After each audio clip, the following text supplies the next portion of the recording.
Welcome to part 3. So, right before I looked over and Lenny was sleeping, actually before we got in the van to leave, me and Lenny were walking out of there, and Lenny said, "Hey, there's the building where they're building that mosque." I said, "That's it right there, it's awesome." I said, "Let me go stand in there for our troops and defiance and vigilance and, you know, me." So I stood in the entrance of the of the building that they're going to turn into the mosque for about 10 minutes. I just stood there. Lenny took some pictures and we just stood there talking for a while. And so, you know, I felt the vibes. I felt some bad vibes from the enemy. I started getting that bad feeling. And that's why I said, we better get out of here, Lenny. So I'm like, I'm not panicking yet, but when Lenny was sleeping, I'm like, "Lenny, how am I gonna get out of here?" I was like, I don't know where I'm at. And all of a sudden, we pulled out of a red light, and there was nothing coming, because that's what happened to me in DC. I got hit at a red light. So I was very careful at every red light. Down the hill comes this car, flying about 60 miles per hour. Wham! Smashes my car, totally destroys it.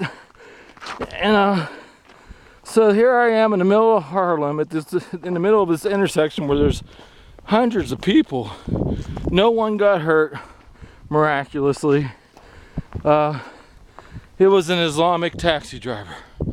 So that's what happened so I ended up getting it towed. And the tow truck guy told me, he said, "You're never going to get this taken care of.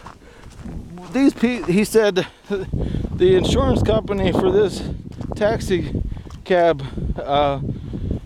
company is really hard to get money off of." Well, anyways, they had some rent-a-cars there, and the guy said, "You see that Geico there?" I said, "Yeah."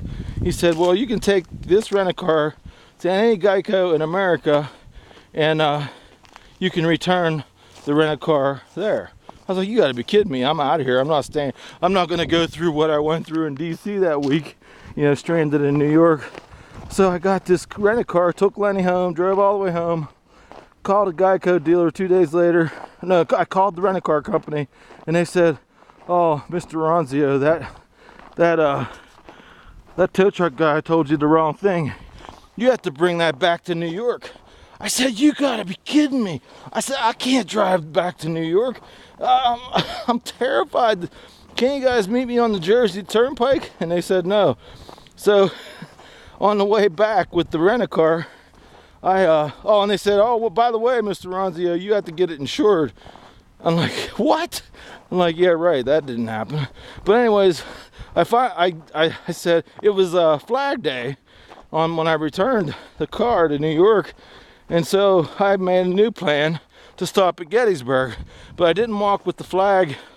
I walked with it in my backpack because I didn't want to make it I didn't know, it was kind of confusing to walk on the Gettysburg Field of Honor where Confederates died fighting this flag. So I didn't want to dishonor them because, as you know, this is the Trail of Honor.